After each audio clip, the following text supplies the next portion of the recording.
د سهار په منځ کې خو په دواړو کې امام په زوره قرات کوي، نو په کار ده چې د امام ته غوږ کېږدي، نه به فاتحه وي نه به سورت وي. د ماسپښین په منځ کې امام په اولنو 2 رکعتونو کې قرات نه کوي په زوره، او نه په وروستنو دواړو کې کوي، یعنی هغه کوي خو پټې کوي، نو ته به هم سره کوي، یعنی ته به هم سورت فاتحه په اول کې مو وي، دویم کې به مو وي، دریم کې به مو وي، څلورم کې به مو وي. ټیک،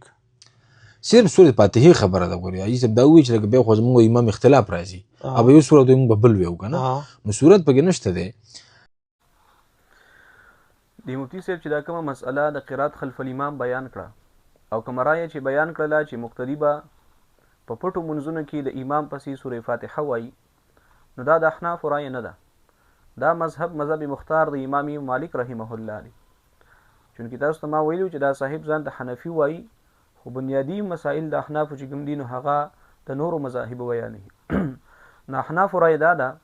کتاب الفقه علی مذاهب الاربعه کې هغه صاحب فرمایي چې د امام ابو حنیفه رحم الله مذهب داري چې مقتدی به د امام پسې قرائت نه کوي، لوستل به چې کوم دی نه کوي، که پټ منځونه دي او که ښکاره دي.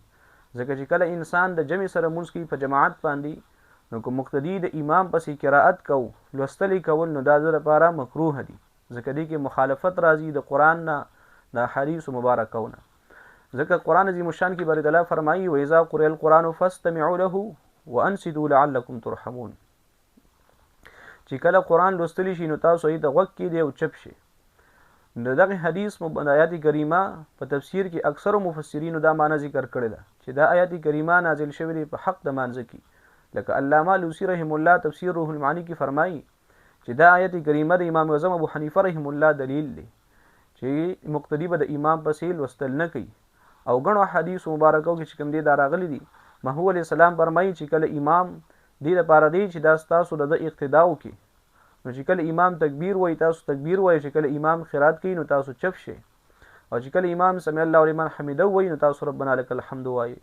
یا بل حدیث مبارک کې داسې راغلي، محمود علیه السلام فرمایي چې د چا لپاره امام وي نو د امام قرات دا د مقتدی قرات دی. نو ګوره د قرآن او حدیث ته معلومه ده سرن دی او که جهرن دی، هر یو منځ کې چې د کوم سړي لپاره امام وو، بس د امام قرات دا د مقتدی قرات دی. څنګه چې د امام سهو د مقتدی سهو ده، د امام ستره د مقتدی ستره ده، همدغه شانتي د امام قرات دا د مقتدی قرات دی. ځکه موطر امام محمد رحم الله کې